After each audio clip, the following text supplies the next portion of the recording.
Here's something that won't surprise you. A majority of Brits believe the government is lying to them about immigration.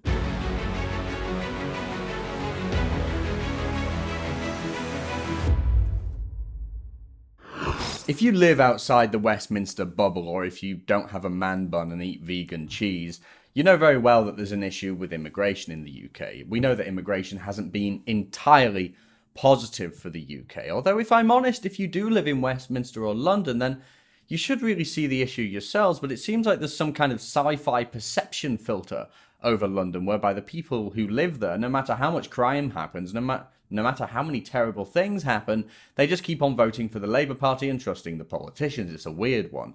But new figures show that a vast majority of Brits don't trust the politicians, specifically on migration, and they want to see the numbers of immigrants coming into the UK slashed. The study was performed on behalf of British Future, a think tank, and the anti-fascist hate group Hope Not Hate.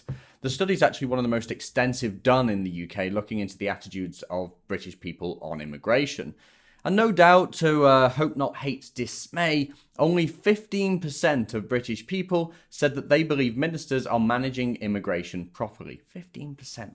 And a mere 17% said they trusted the government to be honest about immigration. Just think about that. Only 17%. That's less than 2 in 10 people think that the government can be trusted on immigration, meaning most people think the government is just lying to them. And I think they're right.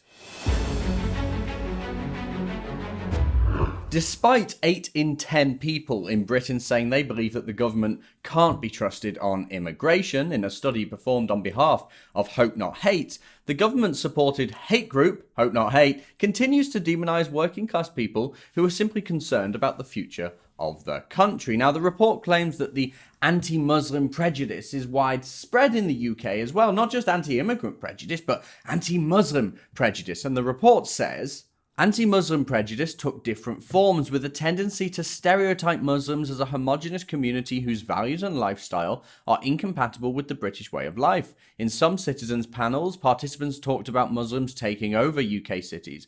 They believed that British culture was under threat because people were forced, usually by schools and councils, to pander to political correctness and the sensitivities of Muslims.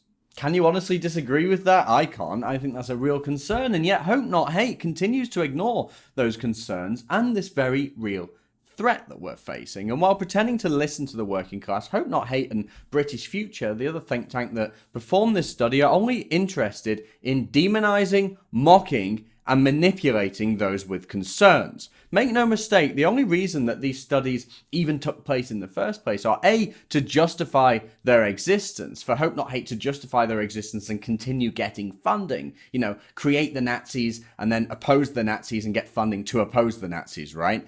But also, they want to find out what people think so then they can just attack them for thinking what they think. They create an enemy that simply doesn't exist. They brand large communities as Nazis and aid the further destruction of our society and nation. Now, a word to Hope Not Hate. Now, when the vast majority of the country tells you that they don't trust the politicians to manage immigration, and then they say that they're worried about their communities, they're not Nazis. They're just telling you the truth.